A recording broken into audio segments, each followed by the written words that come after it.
کہ میں نے جب اس شہر مکہ کی قسم کھا لی ہے تو لوگ یہ سوچیں گے کہ اس وجہ سے کھائی ہے کہ میرا گھر یہاں ہے، کعبہ یہاں ہے، حج یہاں ہوتا ہے، عمرہ یہاں ہوتا ہے، اس وجہ سے قسم کھائی ہے.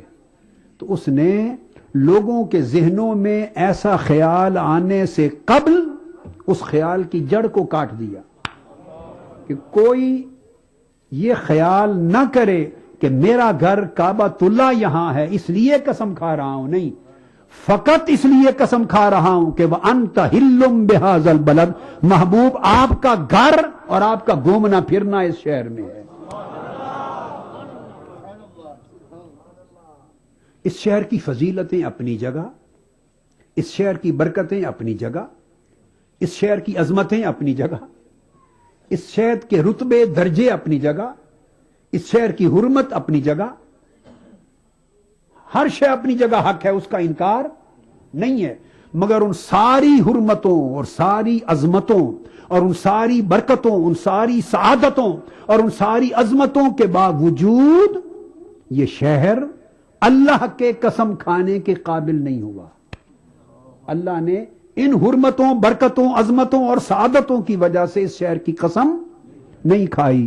ہاں، اس شہر کو ایک نسبت اور عظمت ایسی ملی ہے، ایک نسبت اور عظمت ایسی ملی ہے کہ اس نسبت نے اس شہر کو اللہ کی قسم کے قابل بنا دیا ہے. اس ایک نسبت نے. اور اللہ رب العزت نے صراحتاً دوسری آیت میں اس کو واضح کر دیا، فرمایا وَأَنْتَ حِلٌّ بِهَذَا الْبَلَدِ، لوگو میری قسم کو سن کر دھیان تمہارا کعبے کی طرف نہ چلا جائے، میری قسم سن کر صفا مروہ کی طرف نہ چلا جائے، میری قسم کا سن کر دھیان تمہارا حج اور عمرہ کی طرف نہ چلا جائے، حرمت شہر مکہ کی طرف نہ چلا جائے.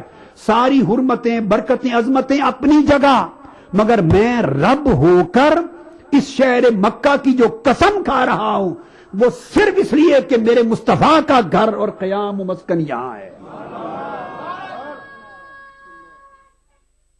یہ تو دوسری آیت کریمہ کی معنوی مناسبت تھی. پہلی آیت تھی اللہ کی قسم کی تفسیر تھی، اللہ کی قسم کی علت بیان کر دی تھی. پھر اللہ رب العزت چونکہ رب ہے، یہ بھی امکان ہو سکتا ہے کہ اتنی وضاحت کے باوجود بھی کسی کے ذہن میں کوئی خیال آئے، تو اللہ رب العزت نے اس پر ایک تیسری آیت وارد کر دی اسی پر. اور وہ کیا فرمایا؟ وَوَالِدٍ وَمَا وَلَدَ. ایک اور قسم کھا دی کہ شہر مکہ کی قسم کھاتا ہوں صرف اس لیے کہ محبوب آپ کا قیام اور مسکن اس شہر کا ہے. اور پھر یہاں بات ختم نہیں کی، آگے آقا علیہ السلام کے میلاد کی قسم کھائی. الحم سے والناس تک اور پہلے انبیاء علیہ السلام کی مقدس کتابوں اور صحیفوں تک دیکھیے، اللہ نے کسی پیغمبر کے میلاد کی قسم نہیں کھائی، صرف میلاد مصطفیٰ کی قسم کھائی ہے. پہلے شہر مکہ چونکہ مولد مصطفیٰ ہے، حضور کے میلاد کا شہر ہے، حضور کی ولادت کا مکان ہے، ولادت کی جگہ ہے، تو حضور کے مسکن و مولد کی قسم کھائی. اور پھر فرمایا وَوَالِدٍ وَمَا وَلَدَ، اور قسم ہے ہر اس والد کی محبوب جس کے صلب سے آپ کا نور گزرتا رہا.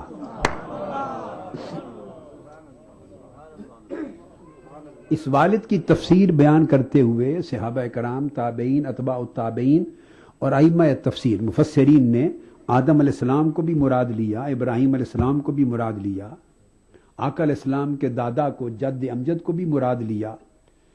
میری کتاب ہے کشف الغطاء فی معرفت الاقسام للمصطفیٰ، عربی میں ہے، یہ پوری کتاب عربی میں. اس میں نے یہ تمام تفصیلات حوالوں کے ساتھ ائمہ تفسیر اور صحابہ اور تابعین کے ریفرنسز کے ساتھ بیان کی. میں ان ڈیٹیلز میں نہیں جانا چاہ رہا، مگر اللہ رب العزت نے ایک عجیب قسم انداز اپنایا قسم کا. آدم علیہ السلام بھی جد الانبیاء ہیں. آقا علیہ السلام کا نور عالم بشریت میں ان کی صلب کے ذریعے منتقل ہوا، مگر تنہا ان کا نام نہیں لیا. ابراہیم علیہ السلام وہ پیغمبر ہیں جنہوں نے آقا علیہ السلام کی ولادت و بعثت کی یہاں کھڑے ہو کر دعا کی تھی کہ باری تعالیٰ مجھے اپنے محبوب مصطفیٰ کا دادا بنا دے. ربنا وجعلنا مسلمین لک ومن ذریتنا امتا مسلمتا لک.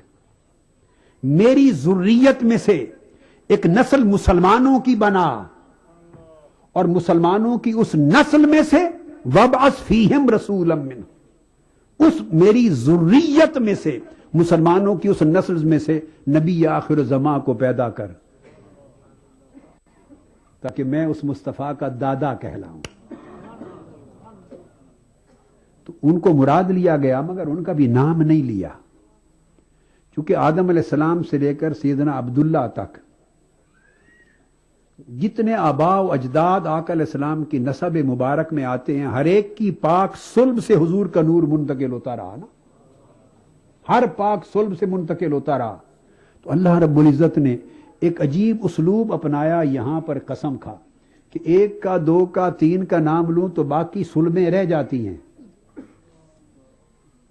فرمایا ووالدن تنکیر کے ساتھ جو عموم پہ دلالت کرتی ہے. فرمایا میرے محبوب ہر اس پاک صلب کی قسم جسے آپ کے نسب میں آپ کے آباء و اجداد میں داخل ہونے کا شرف حاصل ہوا.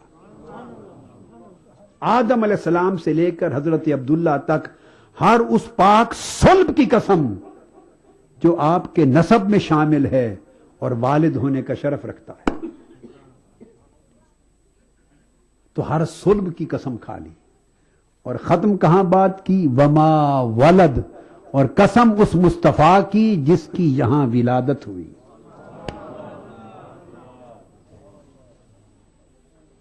جس کی ولادت ہوئی. اب جو بات میں عرض کرنا چاہتا ہوں وہ یہ کہ مکہ معظمہ ایک شہر ہے اور اس کے اندر کئی اماکن ہیں. ارد گرد مزدلفہ بھی ہے، عرفات بھی ہے، مینا بھی ہے، اور صفا مروہ بھی ہے، اور کعبۃ اللہ. یہ بے شمار اماکن مقدسہ ہیں، مقدس جگہیں ہیں، اور ان سب کی حرمتیں اور عظمتیں.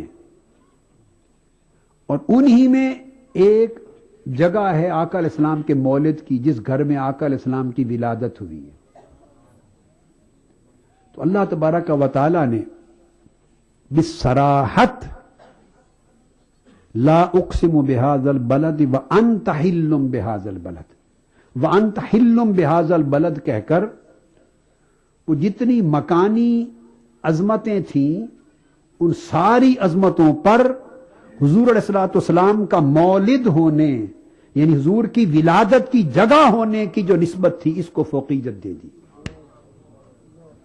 تو گویا مکہ کی افضلیت ان ساری برکتوں سے بڑھ کر مولد مصطفیٰ ہونے کے باعث ہو گئی. آپ میری بات کو سمجھیں، مکہ کی افضلیت حضور کا مولد یعنی مقام ولادت مصطفیٰ ہونے کے باعث مکہ کی افضلیت ساری فضیلتوں پر فوقیت لے گئی. اب یہ نقطہ میں نے اس لیے سمجھایا، اس کو کہتے ہیں فضیلت مکانی. کیا کہتے ہیں؟ کہ ایک جگہ کی فضیلت باقی جگہوں کی فضیلتوں سے اوپر ہو جاتی ہے، فوقیت لے جاتی ہے. فضیلت مکانی. تو جس طرح اس کا قاعدہ آپ نے قرآن سے سمجھ لیا اور اس میں کسی مفسر کا اختلاف نہیں ہے. اگر آپ 1000 کتب تفسیر کی اٹھا لیں، وَأَنْتَ حِلٌّ بِهَذَا الْبَلَدِ اور وجہ قسم الہی کی کوئی اور سبب کسی ائمہ تفسیر میں سے کسی ایک نے بھی آج تک اس پر اختلاف نہیں کیا.